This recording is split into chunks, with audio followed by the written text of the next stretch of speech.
Federation কাপের ফাইনালে ওঠার লড়াইয়ে মঙ্গলবার দ্বিতীয় কোয়ালিফায়ারে মুখোমুখি হচ্ছে দেশের দুই ঐতিহ্যবাহী ক্লাব মোহামেডান স্পোর্টিং ক্লাব এবং ব্রাদার্স ইউনিয়ন।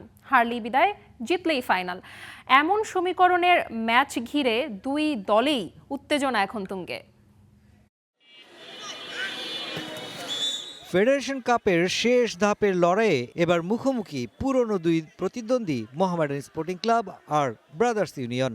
দ্বিতীয় কোয়ালিফায়ারের এই ম্যাচের ফলই নির্ধারণ করবে কে পাচ্ছে ফাইনালে যাবার টিকিট। বিকেলে গোপীবাগে নিজেদের বৃষ্টি ভেজা মাঠেই অনুশীলন করেছে ব্রাদার্স ইউনিয়ন।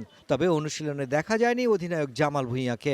প্রথম কোয়ালিফায়ারে বসুন্ধরা কিংসের কাছে হেরে ফাইনালে ওঠার প্রথম সুযোগ হারানো দলটি এবার ঘুরে দাঁড়াতে মরিয়া। আমাদের একটা টার্গেট থাকবে যে এই সেকেন্ড সেমিফাইনালটা জিতবো, আশা করি। ফাইনালটা খেলার অবশ্যই আশা আছে আমাদের। লিগে আমাদের অনেক স্ট্রাগলের মধ্যে যাচ্ছি, তো আমরা চাইবো ফেডারেশন কাপটা যাতে আমরা ফাইনালে উঠি। They are a good team, not only good team, they are big name in Bangladesh football, so that gave them some percentage over us, but it's football, we are going to go there and play. অন্যদিকে নিজেদের home venue কুমিল্লার ভাষা সৈনিক শহীদ ধীরেন্দ্রনাথ দত্ত স্টেডিয়ামে প্রস্তুতি সেরেছে মোহামেডান। রহমতগঞ্জকে হারিয়ে আত্মবিশ্বাসী সাদা কালো শিবির এখন চোখ রাখছে ফাইনালের মঞ্চে। আলহামদুলিল্লাহ আমরা বিগত 5-6টা ম্যাচ ভালো খেলছি। আমরা ওভারঅল চেষ্টা করবো যে আমরা যেহেতু লিগে আমরা নাই বলতে চলো আমাদের আর সম্ভব না লিগটা ধরার।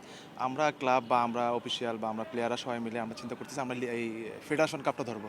অবশ্যই কালকে জিতবো আমরা ইনশাল্লাহ। আমরা এখন যেভাবে কন্টিনিউ করতেছি, সবার কনফিডেন্স আসার আগে সবার সাথে কথা হলো, সবাই কনফিডেন্ট যে ইনশাল্লাহ ভালো কিছু করবে। আশা করতেছি ভালো কিছুই হবে। তবে ব্রাদার্সও অনেক ভালো টিম, অনেক ফরেন প্লেয়ার আছে ওদের, সাফেরও কিছু প্লেয়ার আছে ওনাদের, এবং নিঃসন্দেহে ভালো টিম, এবং আশা করি একটু উপভোগ্য ম্যাচ হবে। দুই ঐতিহ্যবাহী দলের এই লড়াইয়ে হারলেই বিদায়, আর জয় মানেই ফেডারেশন কাপের ফাইনাল। কুমিল্লার মাঠে সেই ম্যাচটি শুরু হবে মঙ্গলবার বিকেল 3:45টায়। Mushfiqur Rahman, star play, Dhaka.